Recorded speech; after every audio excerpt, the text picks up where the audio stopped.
Saint Augustine lecture on the Gospel of John, Tractatus 2nd,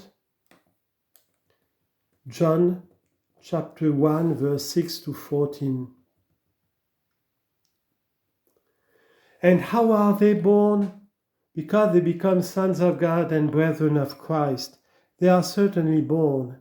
And if they are not born, how can they be sons? But the sons of men are born of flesh and blood, and of the will of man, and of the embrace of wedlock. But in what manner are they born?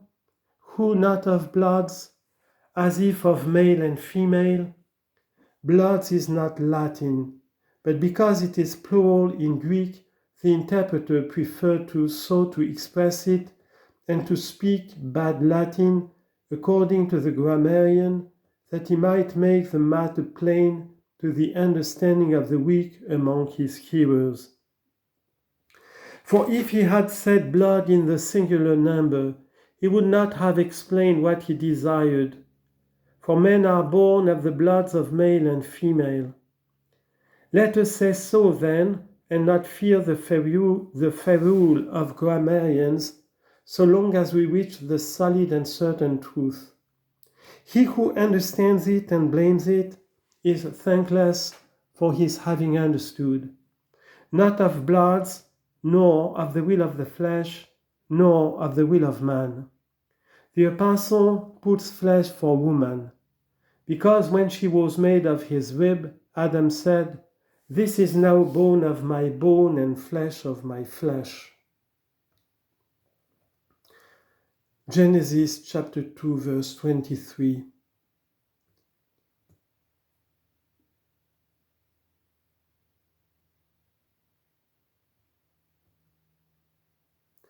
And the apostle says, "He that loves his wife loves himself.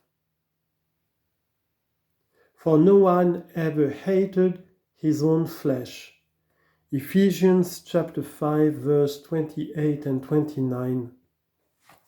Flesh then is put for woman, in the same manner that spirit is sometimes put for husband. Wherefore, because the one rules, the other is ruled. The one ought to command, the other to serve. For where the flesh commands and the spirit serves, the house is turned the wrong way. What can be worse than a house where the woman has the mastery over the man? But that house is rightly ordered where the man commands and the woman obeys. In like manner, that man is rightly ordered where the spirit commands and the flesh serves. These then were born not of the will of the flesh, nor of the will of man, but of God. But that man might be born of God, God was first born of them. For Christ is God, and Christ was born of men. It was only a mother, indeed, that he sought upon earth, because he had already a Father in heaven. He, by whom we were to be created, was born of God, and he by whom we were to be recreated was born of a woman.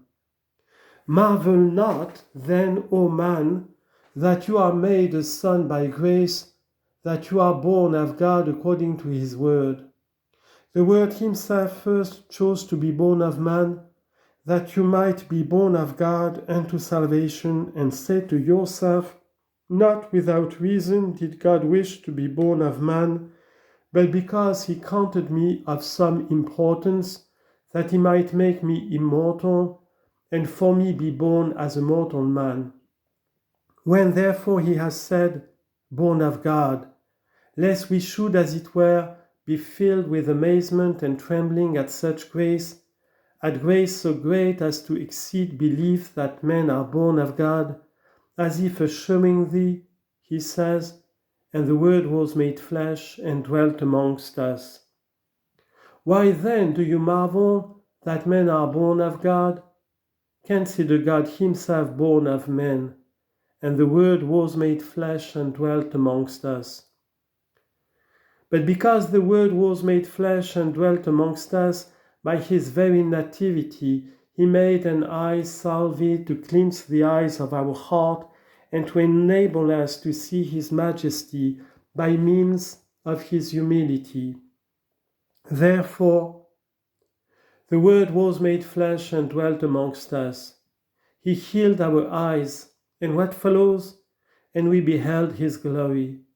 His glory can no one see unless healed by the humility of his flesh. Wherefore were we not able to see?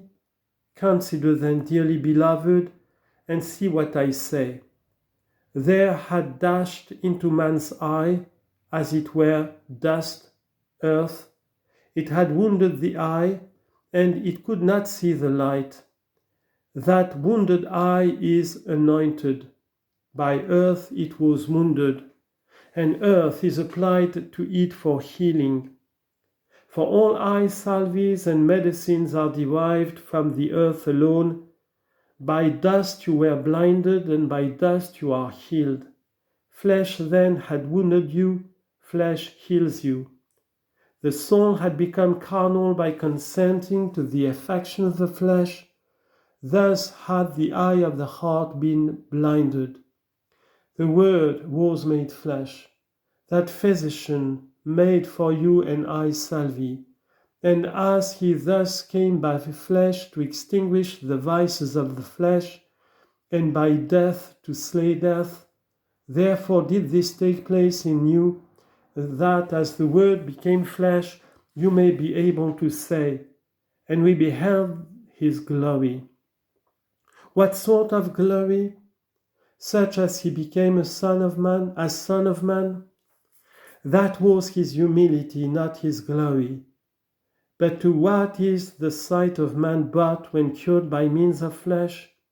We beheld his glory, the glory as of the only begotten from the Father, full of grace and truth.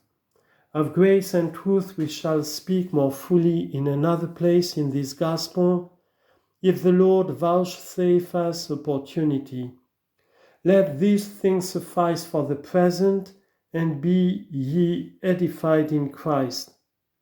Be you comforted in faith, and watch in good works, and see that you do not depart from the wood by which you may cross the sea.